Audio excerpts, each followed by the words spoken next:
Hello to everyone. Today we are going to start a JEE, one of the most important problem, and which came in 2024 paper in shift 1, February 1. So this is very important question because two identical charge sphere are suspended by strings are equal length. तो सबसे पहले इस question में हमें क्या दिया गया है कि हमारे पास दो स्फेयर हैं और वो लटके हुए हैं, मतलब सस्पेंड हो रखे हैं एक सीलिंग से। तो let us take an example, एक चार्ज इधर है और हम मान लेते हैं एक दूसरा चार्ज इधर है। अब यहाँ पर इस चार्ज को क्यू आइडेंटिकल बोला है तो इस चार्ज को भी हम क्यू मान सकते हैं। दूसरा इसने क्या बोला है कि इन दोनों के बीच का जो एंगल है वो थीटा एंगल है, तो इन दोनों के बीच का हमने एंगल ले लिया। Let us take an example. तो यहाँ तक तो इसने यही बात हमें कही। फिर इसने बोला कि यही सेम सिस्टम को ले जाकर पानी में डाल दिया गया है जिसका एंगल सेम है, point to be noted here. इसका मतलब रेफरेंस के लिए इस सिस्टम को एयर या वैक्यूम मान लेना चाहिए, और जो दूसरा सिस्टम हमें दे रखा है वो पानी के अंदर है। तो पानी के अंदर है तो let us take an example, यहाँ पर मीडियम में वाटर बना देता हूँ, तो ये वाटर, एंड आफ्टर देन इसी के अंदर same system charge Q and here it is charge Q और एंगल थीटा बनेगा। अब आप यहाँ पर देख पाएंगे कि लेट सपोज मैं यहाँ लेंथ कंसीडर कर रहा था, तो यहाँ तनाव भी लग रहा होगा, टेंशन लग रही होगी कि नहीं। अब टेंशन लगेगी तो ये बीच वाला जो एंगल है वो आधा हो जाएगा, क्योंकि ये रेफरेंस लाइन लेंगे तो पूरा एंगल थीटा है तो वो θ/2 हो जाएगा।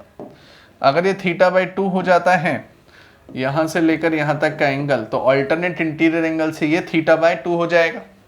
फिर आप यहाँ पर देखेंगे कि इस डायरेक्शन में ये t टाइम्स ऑफ कॉस θ/2 हो जाएगा, तो इस डायरेक्शन में ये t टाइम्स ऑफ साइन θ/2 हो जाएगा, बिकॉज रिजल्टेंट हमेशा बीच में बनता है। इसका कुछ ना कुछ मास है गिवन है, वो आ जाएगा mg, और इन दोनों के बीच में रिपल्शन हो रहा होगा जिसके कारण इलेक्ट्रोस्टैटिक फोर्स इधर लग रहा होगा। सो अगर ये इक्विलिब्रियम कंडीशन में है तो ये इसके बराबर होगा और ये वाला फोर्स इसके बराबर होगा। सो t टाइम्स ऑफ साइन θ/2 हमारा fe के बराबर होगा और t अपॉन में cos θ/2 हमारा mg के बराबर होगा। जो बच्चे ऑलरेडी इन क्वेश्चंस की प्रैक्टिस कर चुके हैं तो वो सीधे tan θ की वैल्यू निकालते हैं, क्योंकि हम ये वाला क्वाड्रेंट भी कंसिडर कर सकते हैं। थोड़ा टाइम बचेगा, इक्वेशन नहीं बनानी पड़ेगी, क्योंकि हमें पता है एफ इधर लग रहा है और एम जी इधर लग रहा है। और अगर इस लाइन को सीधा लाएंगे तो वर्टिकली अपोजिट एंगल से एंगल θ/2 इधर बनेगा, तो हम p/b का रिलेशन लगाएंगे तो एफ इधर बनेगा, एम जी इधर लगेगा, तो हम डायरेक्ट tan θ पर पहुंच सकते हैं।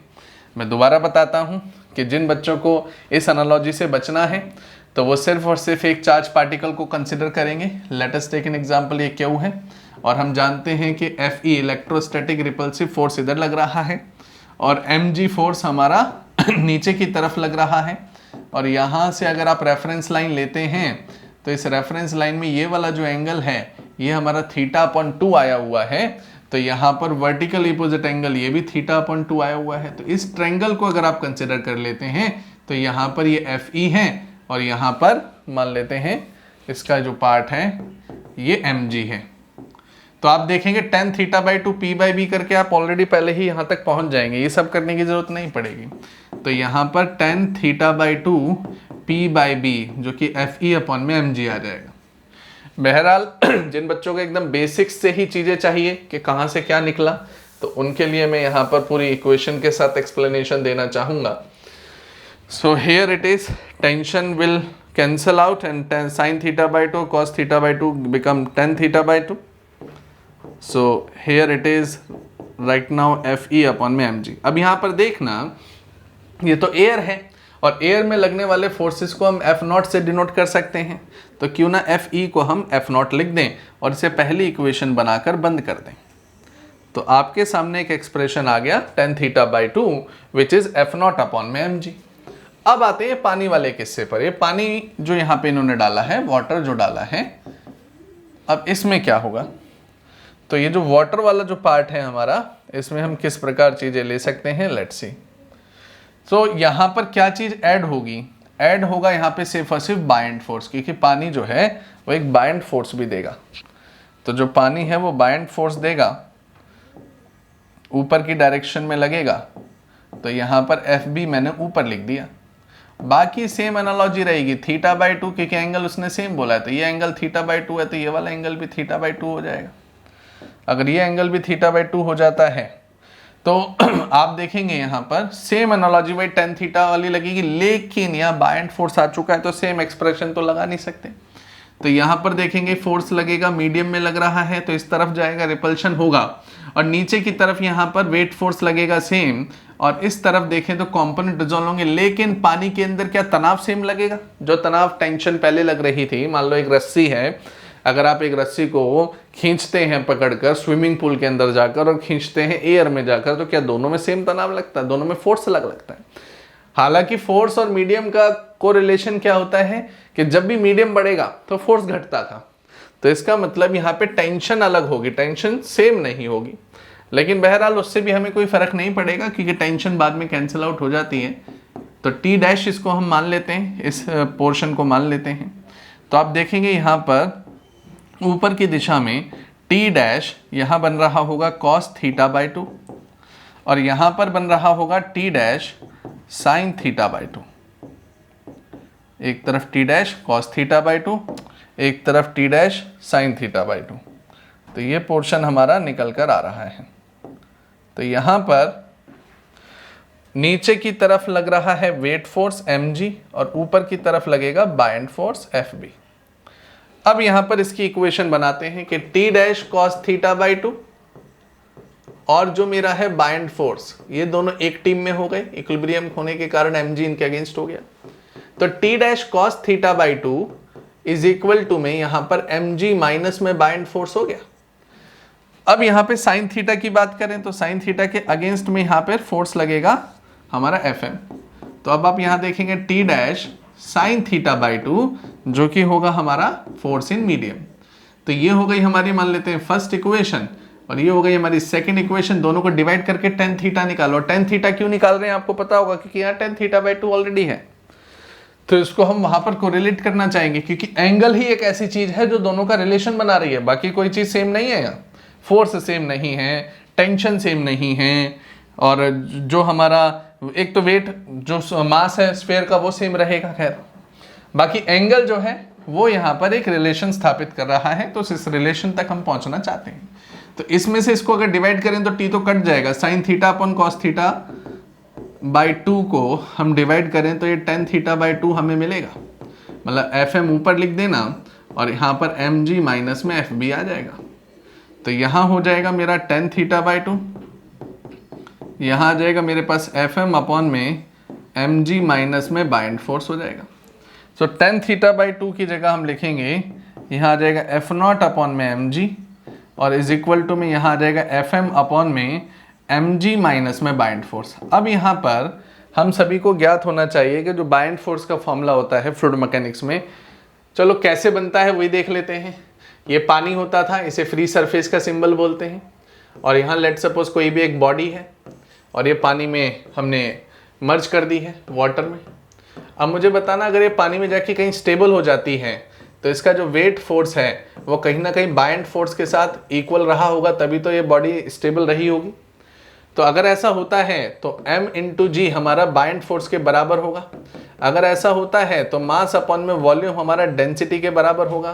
तो जो मास है उसे हम रो इंटू में v लिखते थे, रो को हम डेंसिटी लिखते थे। अगर मैं यहाँ पर देखूँ तो रो वी जी ये एक बाइंड फोर्स का फॉर्मूला निकल कर आया कि नहीं आया, तो वही हम यहाँ पे लगाएंगे। तो बाइंड फोर्स का फॉर्मूला हमने रो जी वी यहाँ पर देखा। तो अब हम यहाँ पर जहाँ जहाँ मास आ रहा है वहाँ कंसिडरेशन मिलेंगे कि हमें दिया क्या है। If the density of the material of the sphere is, मतलब एक स्फीयर की डेंसिटी दे दी गई है और एक पानी की डेंसिटी दे दी गई है, सीजीएस यूनिट में दिया गया है हमें ये पार्ट। तो सीजीएस यूनिट में दिया गया है तो हमें इन सारी चीज़ों को सीजीएस सिस्टम के अकॉर्डिंग ही लेना चाहिए। बहरहाल कोई ज़्यादा यूनिट यहाँ पर है नहीं तो कोई दिक्कत आएगी नहीं। तो मैं स्फीयर को क्या कर लेता हूँ, स्फीयर की डेंसिटी को मैं सिग्मा मान लेता हूँ, और जो पानी की डेंसिटी है उसे मैं रो मान रहा हूँ। तो स्फीयर की डेंसिटी को अगर मैं सिग्मा मानूं तो जो सिग्मा है वो क्या आ जाएगा, सिग्मा क्या है डेंसिटी, तो मास पर यूनिट वॉल्यूम ऑफ स्फीयर, तो सिग्मा इंटू वी ये हमारा मास हो जाएगा कि नहीं। तो जहाँ जहाँ मास आ रहा है वह सिग्मा वी डाल दो। तो यहाँ आ जाएगा एफ नॉट अपॉन में sigma V G is equal to में एफ एम अपॉन में यहाँ आ जाएगा सिग्मा वी जी माइनस में बाइंड फोर्स हमने निकाला था रो जी वी, अभी अभी हमने इसको रो जी वी लिया था। अब आप देखेंगे जी वी कैंसल आउट हो रहा है, तो यहाँ आ जाएगा एफ नॉट अपॉन में सिग्मा, यहाँ आ रहा है एफ एम अपॉन में सिग्मा माइनस में रो। अब आप देख पाएंगे कि जो सिग्मा है वो आ रहा है, सिग्मा आ रहा है हमारा 1.5, यही दिया हुआ है सिग्मा मतलब डेंसिटी ऑफ स्फीयर, तो सिग्मा आ रहा है 1.5 ग्राम पर सीसी और जो डेंसिटी है वो है 1 ग्राम पर सीसी। दोनों वैल्यूज को पुट कर दो। अच्छा, इस एक्सप्रेशन में ये जो सिग्मा है वो इधर जाना चाहिए, तो यहां पर इसको रेक्टिफाई करना चाहूंगा। F naught upon F M नीचे आ गया, सिग्मा ऊपर गया और सिग्मा माइनस में रो हो गया। तो आप देखेंगे एफ नॉट अपॉन में एफ एम ही डाइलेक्ट्रिक कांस्टेंट होता था, F M upon F naught ही डाइलेक्ट्रिक कांस्टेंट होता था। तो डाइलेक्ट्रिक कांस्टेंट हमें निकालना है, तो ये हम इसे डाइलेक्ट्रिक कांस्टेंट को के या ई आर से रिप्रेजेंट किया करते थे। सिग्मा की वैल्यू है आपके पास यहाँ पर 1.5, ऊपर लिखेंगे, नीचे सिग्मा 1.5 माइनस में 1, तो आप देखेंगे 1.5 अपॉन में आएगा 0.5 जो कि क्या होता है 3 होता है। तो यही हमारा डाइलेक्ट्रिक कांस्टेंट है, इंटीजर टाइप क्वेश्चन है, तो इसका आंसर हो गया 3। मैं दोबारा इसको एक समराइज फॉर्मेशन आपको देना चाहूंगा कि सबसे पहले इसे एयर सिस्टम में लिया, tan थीटा की वैल्यू निकाली θ/2 की, फिर इसे वाटर में लिया, वहां से भी हमने tan थीटा की वैल्यू निकाली, बस डिफरेंस क्या आया, यह बायंट फोर्स ऐड हो गया और बायंट फोर्स का formula rho into G into V होता है।